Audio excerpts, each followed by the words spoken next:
Zillow, Realtor.com, Redfin, and the other real estate market websites mark homes as for sale, contingent, or pending. Now we know what for sale means, that's obvious. But what exactly does contingent and pending mean? You're in luck. You'll find out in this episode of Real Estate Unlocked. Hi, I'm Melissa Spittle, the local real estate expert in Carroll County and the surrounding areas in Maryland. Welcome to this edition. Let's face it, there are many apps and websites that show the houses currently for sale, and it's fun to look at them. Maybe you're bored, or maybe you're dreaming of your next home, or maybe you're hoping to buy a house in the future and you're starting to do some research, or maybe you're ready to buy right now and you're constantly looking for that next house to hit the market. Regardless of your intentions, it's so important to know which houses are truly available and which ones are totally off limits. Let's talk about how you can tell.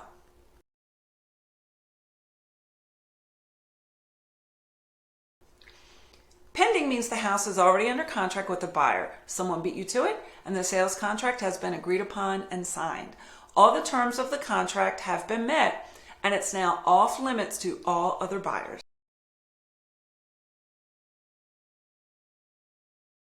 Contingent is a little different. It means another buyer beat you to it, and it's under contract. The paperwork has been completed and signed. But the final sale is dependent on one or more factors that still need to be met. We call these factors contingencies. Sometimes you can still see houses that are contingent and still make an offer. You won't automatically cause the other contract to go away, but your offer can possibly be in line to buy the house as a backup offer. There are a variety of factors with this situation, so rely on your buyer's agent to guide you if you want to make an offer on a contingent house. Let's talk about the most common things that cause a house that's under contract to be contingent.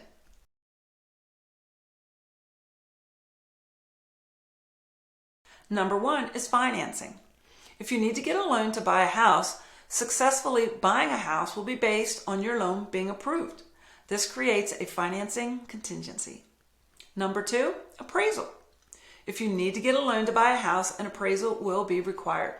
That appraisal must be for, at a minimum, the sales price of the house, because lenders want to make sure they aren't giving you a loan for more than the house is worth.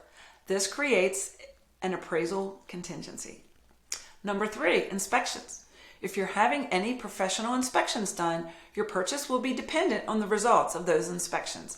This creates an inspections contingency. Number four, title work. When you're buying a house, the equivalent of a background check is done on the house. Either a title company or a real estate attorney will make sure the seller can legally sell you the house. They'll also make sure there are no liens against the house. They'll do all the necessary background work to make sure you can legally become the next owner. And this creates a title contingency. Number five comes into play when you have a house to sell first in order to buy another one. If you can't first get your house sold, you won't be able to buy the other one. This is called a home sale contingency. It's quite common for listings to show up as pending or contingent.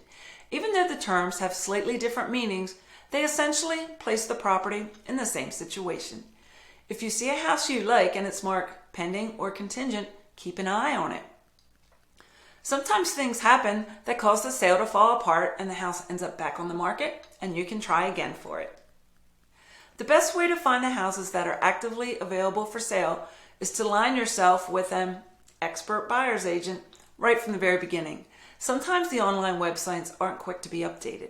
You might see a house online that looks like it's for sale when in reality it's already contingent or pending. Sometimes it's already been sold. A trusted real estate professional will be able to provide you with the most reliable updates and will be able to share houses with you the minute they hit the market. A trusted real estate professional in Maryland will also be able to share the houses that aren't yet for sale, but that will be coming soon. You won't find those houses anywhere online. So if buying a house is in your future, let's put a plan together because it's never too early to start. Schedule a Zoom call with me to get started.